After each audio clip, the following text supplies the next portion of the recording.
नमस्कार दोस्तों, स्वागत है आपका आपके हिंदी वाली चैनल पे। तो चलिए शुरू करते हैं आज का जनसत्ता संपादकीय।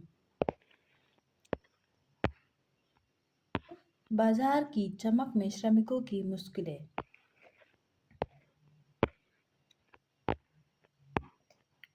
घर बैठे भोजन और अन्य सामान पहुंचाने वाले कर्मियों के पिछले वर्ष के आखिरी दिन यानी 31 दिसंबर को घोषित हड़ताल से संबंधित कंपनियों को आशंका थी कि उनके कारोबार को बड़ा नुकसान हो सकता है। काम का दबाव, असुरक्षा और घटती कमाई के बीच इन श्रमिकों का हड़ताल का मकसद अपनी समस्याओं को देश के सामने लाना था। हालांकि रोजाना का पारिश्रमिक खोने के डर से ज्यादातर श्रमिक इस हड़ताल से दूर रहे। इसमें किसकी जीत हुई और किसकी हार, इससे इतर यह बात ज़्यादा महत्वपूर्ण है कि अगर इन कर्मियों के हित की अनदेखी की गई तो आने वाले समय में शहरों महानगरों में ऑनलाइन मांग पर सामान पहुंचाने की व्यवस्था पर आश्रित समाज की तकलीफें भी बढ़ेंगी। इस घटनाक्रम में एक बड़ा बदलाव तब आया जब इन कर्मियों की सुरक्षा को ले प्राथमिकता देते हुए केंद्र सरकार ने त्वरित सेवा देने वाली कंपनियों को 10 मिनट में सामान पहुंचाने के दावे पर रोक लगा दी। सरकार के निर्देशों के बाद संबंधित कंपनियों ने अपने मंच में यह दबाव हटा दिया। सरकार ने यह फैसला सीधे तौर पर सामान पहुंचाने वाले कर्मियों पर पड़ने वाले अत्यधिक दबाव और तेज रफ्तार से होने वाले हादसों को रोकने के उद्देश्य से किया है। बेशक हड़ताल में ये कर्मी पूरी ताकत से हिस्सा नहीं ले सके, लेकिन जो संदेश वे देना चाहते थे उसमें वे सफल रहे। हड़ताल की मांग सामान पहुंचाने वाले कर्मियों के तेलंगाना प्रदेश संगठन की अगुवाई में उठी थी, जो पिछले वर्ष 25 दिसंबर को इसी मुद्दे पर सड़कों पर उतरा था। ये घटना देश में हाल के दशकों में पैदा हुई ऑनलाइन बाजार अर्थव्यवस्था के गहरे संकट का संकेत है। एक ऐसी अर्थव्यवस्था जो देश को भले ही डिजिटल क्रांति की ऊंचाइयों पर ले जा रही है, लेकिन उसके आधार स्तंभों को कमजोर कर रही है। पिछले कुछ अरसे से ऑनलाइन बाजार अर्थव्यवस्था की हिमायत यह कहकर की जा रही थी कि यह वास्तव में स्वतंत्रता का बाजार है। इसमें हर कोई अपने मन के मुताबिक काम करने के आज़ाद है।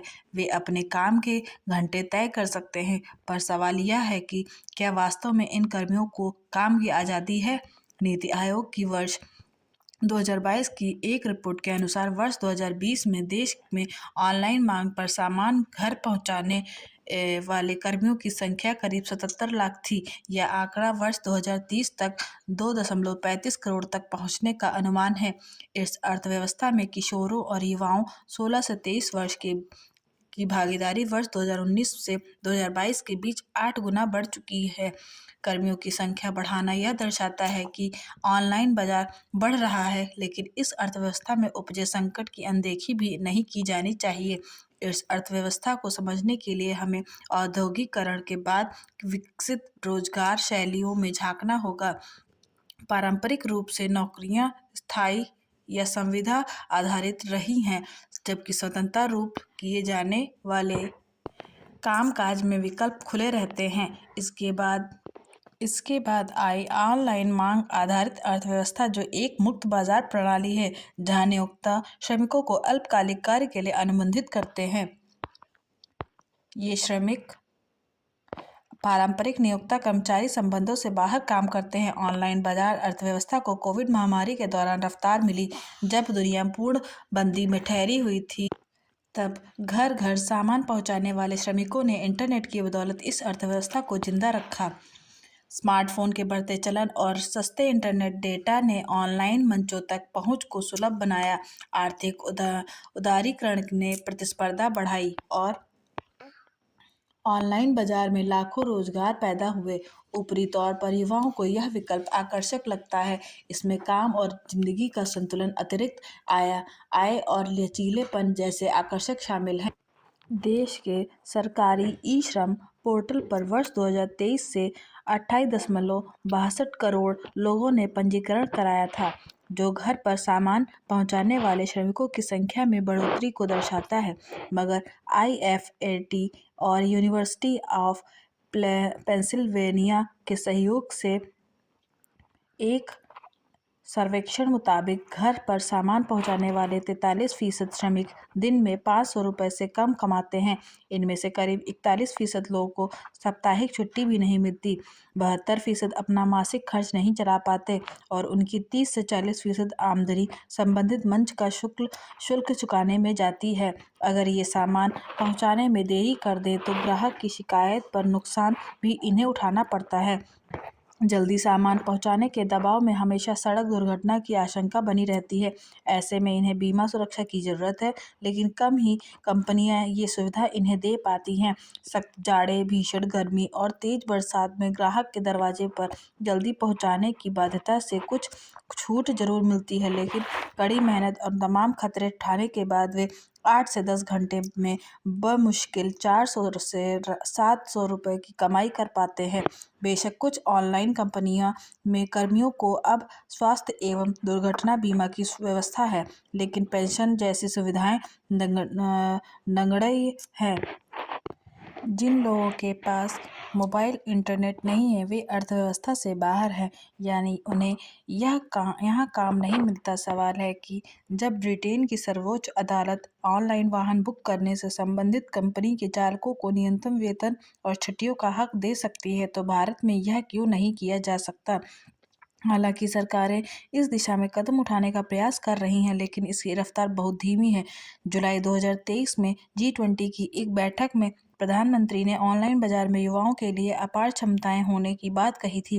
राजस्थान ने 22 जुलाई 2023 को ऑनलाइन बाजार से जुड़े कर्मियों के लिए विधेयक पेश किया था, जिसमें पंजीकरण, कल्याण बोर्ड एवं शुल्क प्रति लेन देन और जुर्माने का प्रावधान था। इसके बाद कर्नाटक ने 2 से 4 लाख रुपए का मुफ्त बीमा घोषित किया था, मगर पूरे देश में एक समान लागू होने वाले कानूनों का आज भी अभाव है। सरकार चाहे तो इस मामले में त्रिआयामी नजरिया अपना सकती है। पहला, इन कर्मचारियों के लिए सरकारी कोष में कंपनियों का योगदान लिया जाए। दूसरा, बीमा के लिए अनौपचारिक योजनाओं का विस्तार किया जाए, जिसमें कर्मचारी खुद आंशिक योगदान करे। तीसरा, संबंधित कंपनियों से इन योजनाओं के लिए व्यापक समर्थन हासिल किया जाए। हालांकि इस मामले में भी स्वरोजगार और कंपनियों पर निर्भर होने वाले रोजगार के बीच का धुंधल का साफ नहीं होता है। एक अहम पहलू यह भी है कि पूरी दुनिया में पारंपरिक नौकरियां घट रही हैं। कृत्रिम बुद्धिमत्ता से इन पर बेइंतहा दबाव है। अनुमान है कि वर्ष 2035 तक ज़्यादातर नौकरियां अस्थायी किस्म की होंगी। हालांकि मोटे और तौर पर युवाओं को ऑनलाइन बाजार में नौकरियां पसंद हैं, लेकिन सामाजिक सुरक्षा, अत्यधिक दबाव और काम के घंटों की अनिश्चितता के माहौल से उनकी परेशानियां बढ़ जाती हैं। ऐसे में सरकार और कंपनियां दोनों को मिलकर कोशिश करनी होगी कि इन कर्मियों के भविष्य को सुरक्षित किया जाए। तुलना के पैमाने। मनुष्य के भीतर तुलना की भावना जन्मजात होती है। जीवन में शायद ही कोई ऐसा व्यक्ति होगा जिसने कभी न कभी किसी खास इंसान को देखकर यह न सोचा हो कि मुझे इससे आगे निकलकर दिखाना है। यह भावना ईर्ष्या भी हो सकती है, प्रेरणा भी, लेकिन फर्क केवल सोच की दिशा का होता है। अगर इस भावना को सही दिशा मिल जाए तो यही तुलना व्यक्ति के विकास का साधन बन जाती है, और दिशा गलत हो जाए तो यही भावना उसे भीतर से तोड़ देती है। ज्ञान के क्षेत्र में तुलना सबसे स्वस्थ मानी जा सकती है। जब कोई व्यक्ति यह सोचता है कि मुझे फला व्यक्ति से अधिक जानना है, अधिक समझना है, तो वह अनजाने में ही सही, लेकिन अपने अध्ययन का दायरा बढ़ा लेता है। वह अधिक पढ़ता है, प्रश्न पूछता है, सोचता है और तर्क करता है। ज्ञान की विशेषता यह है कि जितना बढ़ता है उतना ही व्यक्ति को अपनी अज्ञानता का एहसास होता है। यही एहसास व्यक्ति को विनम्र बनाता है। इसलिए ज्ञान में प्रतिस्पर्धा अहंकार नहीं बल्कि विवेक और विनम्रता को जन्म देती है। ज्ञान में आगे बढ़ने वाला व्यक्ति दूसरे को नीचा नहीं दिखाता बल्कि स्वयं को और बेहतर बनाने में लगा रहता है। शारीरिक क्षमता के संदर्भ में तुलना भी कई बार सकारात्मक परिणाम देती है। अगर कोई व्यक्ति किसी से अधिक मजबूत, स्वस्थ या चुस्त बनने की इच्छा रखता है तो वह अपनी दिनचर्या सुधारता है, वह भोजन पर ध्यान देता है, अनुशासन सीखता है और आलस्य से बाहर निकलता है। यहाँ तुलना का लाभ यह भी है कि व्यक्ति अपने शरीर को बोझ नहीं बल्कि साधन समझने लगता है। एक स्वस्थ शरीर का न केवल कार्य क्षमता बढ़ाता है बल्कि मानसिक स्थिरता भी देता है। इस तरह शारीरिक बल की तुलना व्यक्ति को स्वयं के प्रति अधिक जिम्मेदार बनाती है। पद, ओहदा या जिम्मेदारी के संदर्भ में आगे बढ़ने की चाह भी पूरी तरह गलत नहीं है। समाज में अव्यवस्था तभी चलती है जब कुछ लोग अधिक उत्तरदायित्व उठाने के लिए तैयार हो। अगर कोई व्यक्ति यह सोचकर आगे बढ़ना चाहता है कि वह अधिक बेहतर निर्णय ले सके, अधिक लोगों की सहायता कर सके या अधिक प्रभावी भूमिका निभा सके, तो यह सकारात्मक महत्वाकांक्षा है। समस्या तब आती है जब पद को केवल प्रतिष्ठा और सत्ता का प्रतीक बना लिया जाता है। पद अगर सेवा और उत्तरदायित्व के भाव से जुड़ा हो तो वह व्यक्ति को परिपक्व बनाता है, अन्यथा अहंकारी। अब प्रश्न आता है, बुराई कहाँ है? बुराई धन की तुलना में है। धन स्वयं में न तो अच्छा है न बुरा, न केवल एक साधन है। मगर जब धन साधन न रहकर लक्ष्य बन जाता है तब समस्या शुरू होती है। जब व्यक्ति यह सोचने लगता है कि मुझे फला से ज्यादा धन चाहिए, तब तुलना प्रेरणा नहीं बल्कि बेचैनी बन जाती है। धन की तुलना में व्यक्ति धीरे धीरे यह भूलने लगता है कि धन कैसे कमाया जा रहा है। उसे बस यह दिखता है कि कितना कमाया जा रहा है। धन की दौड़ का सबसे बड़ा खतरा यह है कि इसमें विवेक सबसे पहले खत्म होता है। व्यक्ति सही और गलत, नैतिक और अनैतिक के बीच का फर्क करना या तो भूल जाता है या जानबूझकर अनदेखा कर देता है। मेहनत से धन कमाने से में समय लगता है जबकि लालच जल्दी परिणाम चाहता है। इसी जल्दी में व्यक्ति संक्षिप्त रास्ता अपनाता है और यही सही उसे गलत रास्तों की ओर ले जाता है। इसलिए कहा गया है कि धन का नशा सबसे खतरनाक नशा होता है। एक और महत्वपूर्ण पहलू है संतोष। ज्ञान, शारीरिक बल और इन तीनों में वृद्धि होने पर व्यक्ति के भीतर एक प्रकार की संतुष्टि अपने आप आती है, क्योंकि ये चीजें व्यक्ति को भीतर से मजबूत करती है। इसके विपरीत धन बढ़ने के साथ अगर विवेक और मूल्य न जुड़े तो संतोष नहीं बल्कि लालच बढ़ता है।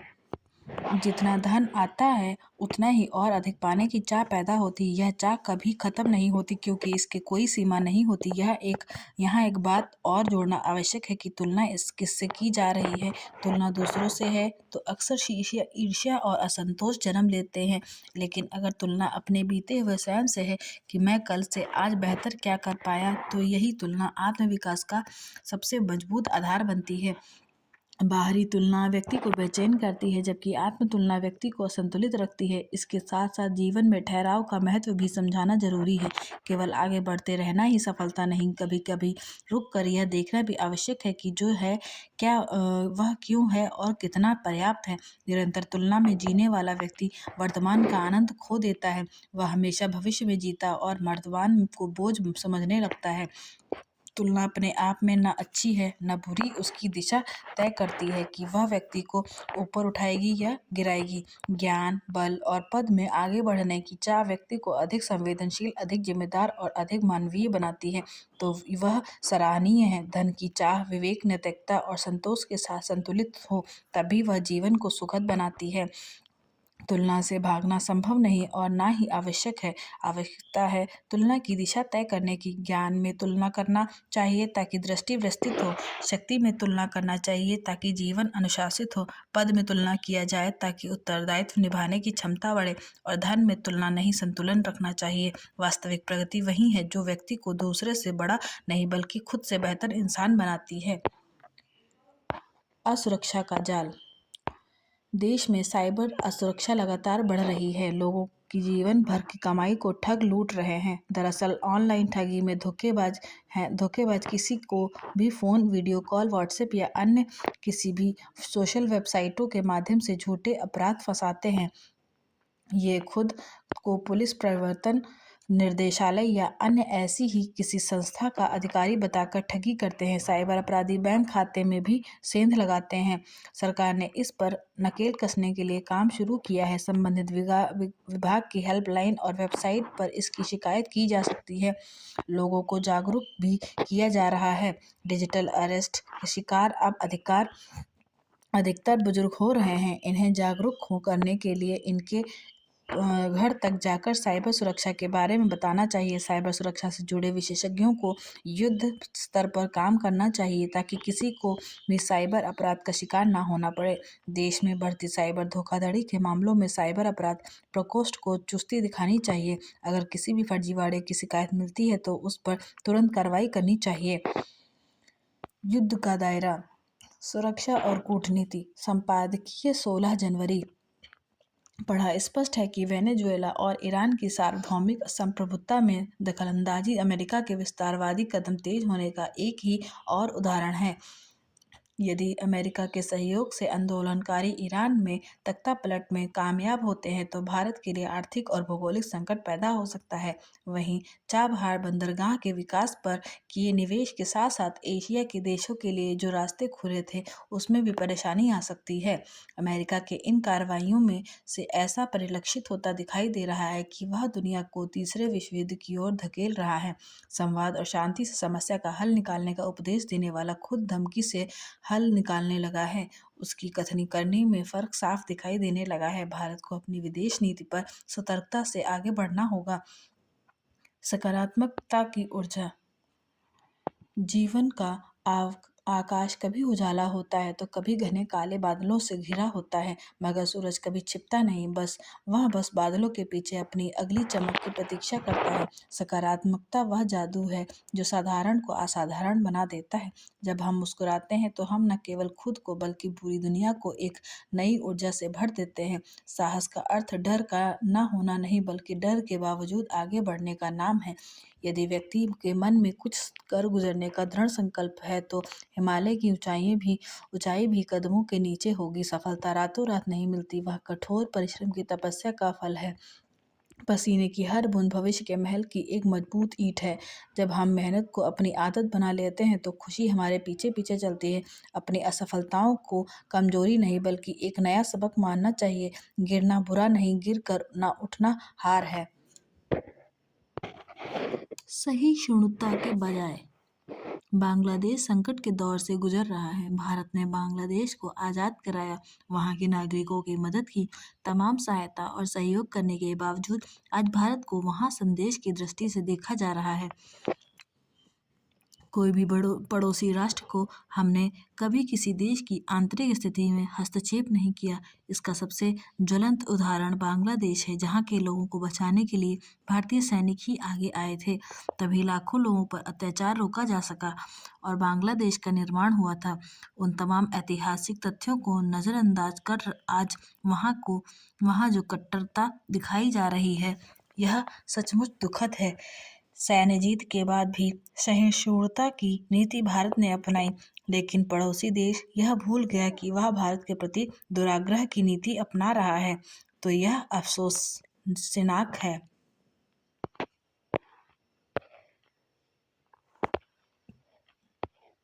आतंक की चुनौती। जम्मू कश्मीर के किश्तवाड़ जिले में रविवार को सुरक्षा बलों और आतंकियों के बीच मुठभेड़ में एक जवान शहीद हो गया जबकि 7 अन्य घायल हो गए। सवाल है कि आखिर कश्मीर घाटी और देश के अन्य हिस्सों में आतंकवाद पर अंकुश क्यों नहीं लग पा रहा है। आतंकियों पर लगाम कसने के सरकार के दावों के बीच इस तरह के नापाक मंसूबे कैसे फलीभूत हो पा रहे हैं, इस पर नए सिरे से मंथन की जरूरत है। यह बात छिपी नहीं है कि भारत में आतंकवाद की जड़ें सीमा पर पाकिस्तान की जमीन में है। किश्तवाड़ जिले के सोननार क्षेत्र में जिन आतंकवादियों के साथ सुरक्षा बलों के जवानों की मुठभेड़ हुई, उनके विदेशी मूल के होने और पाकिस्तान आधारित आतंकी संगठन जैश-ए-मोहम्मद से जुड़े होने की बात कही जा रही है। सुरक्षा बलों ने इन आतंकियों की धरपकड़ के लिए क्षेत्र में तलाशी अभियान चलाया था। घाटी में इस तरह के अभियान के दौरान सुरक्षा बलों और आतंकियों के बीच मुठभेड़ की खबरें अक्सर आती रहती हैं। इससे एक बात तो स्पष्ट है कि कश्मीर में सुरक्षा बलों का सूचना तंत्र मजबूत है, लेकिन इस तरह की वारदात में किसी जवान का शहीद हो जाना दुखद और चिंताजनक है। ऐसे में सीमा पार से आतंकी घुसपैठ पर पूरी तरह रोक लगाना सबसे महत्वपूर्ण पहलू है।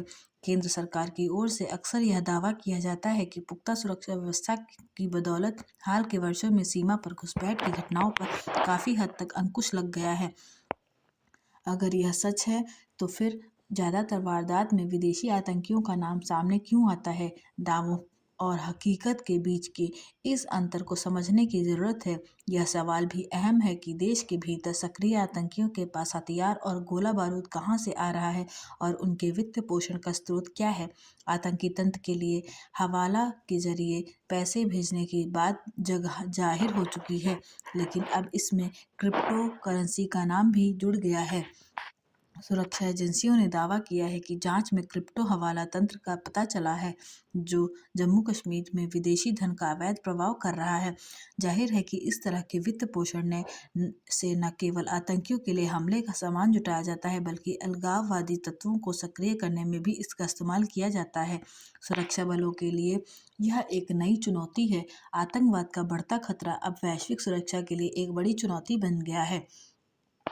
आधुनिक तकनीकी के दुरुपयोग से यह खतरा और भी व्यापक एवं भयावह होता जा रहा है। आतंकवाद में सबसे अधिक प्रभावित देशों में भारत की भी शामिल है। हालांकि हाल के वर्षों में देश के भीतर आतंकी वारदात में संख्या के लिहाज से कमी आई है, लेकिन लक्षित हमलों को और ज़्यादा भीषण बनाने के प्रयास बढ़ रहे हैं। वर्ष 2016 में पठानकोट हमला, 2017 में अमरनाथ यात्रियों पर हमला, वर्ष 2019 में पुलवामा हमला और पिछले वर्ष पहलगाम में पर्यटकों को निशाना बनाने की घटना इसका उदाहरण है। ऐसे में ज़रूरत इस बात की है कि सीमा पार से घुसपैठ रोकने के साथ आतंकियों के वित्त पोषण के तंत्र को तोड़ने के लिए व्यापक एवं प्रभावी रणनीति तैयार की जाए। लापरवाही की अति 10 हादसे किसी चूक का नतीजा हो सकते हैं, लेकिन यह संभव है कि इसकी पृष्ठभूमि में ऐसी व्यवस्थागत लापरवाहियों हों जिनकी आमतौर पर अनदेखी कर दी जाती है। उत्तर प्रदेश में ग्रेटर नोएडा के सेक्टर 150 में शनिवार तड़के घने कोहरे के कारण एक कार पानी से भरी गहरे गड्ढे में गिर गई। इस हादसे में 27 वर्षीय युवक की जान चली गई। इस रोजाना होने वाली सड़क दुर्घटनाओं की यह देखा जा सकता है, लेकिन हादसे के बाद युवक की मौत से पहले जैसी स्थिति सामने आई, उससे साफ है कि आपात स्थिति में तत्काल प्रतिक्रिया देने के लिए गठित तंत्र किस दुर्दशा और लापरवाही का शिकार है। इससे ज़्यादा अफसोसनाक और क्या हो सकता है कि पानी से भरे गड्ढे में अपनी कार के साथ फंसा हुआ एक युवक करीब 1.5 घंटे तक मोबाइल की रोशनी के साथ जान बचा लेने की गुहार लगाता रहा और मौके पर मौजूद राज्य आपदा प्रतिक्रिया बल तथा दमकल विभाग का दल वहीं खड़ा अपनी लाचारगी का रोना रोता रहे। खबरों के मुताबिक बचाव दल के पास तैराक और पर्याप्त वैकल्पिक संसाधन नहीं थे। जाहिर है कि युवक की मौत की मुख्य वजह हादसे के बजाय संबंधित महकमों की घोर लापरवाही, बचाव दल की अक्षमता और अपर्याप्त संसाधन थी। यह कल्पना भी तकलीफदेह है कि किसी आपदा या आपात स्थिति में त्वरित प्रतिक्रिया के साथ ज़्यादा से ज़्यादा इंसानी जान को बचाने के लिए गठित दलों की मौजूदगी के बावजूद एक युवक की जान नहीं बचाई जा सकी। घटना के बाद ऐसे आरोप भी सामने आए कि कुछ दिन पहले वहां एक ट्रक भी हादसे का शिकार हुआ था।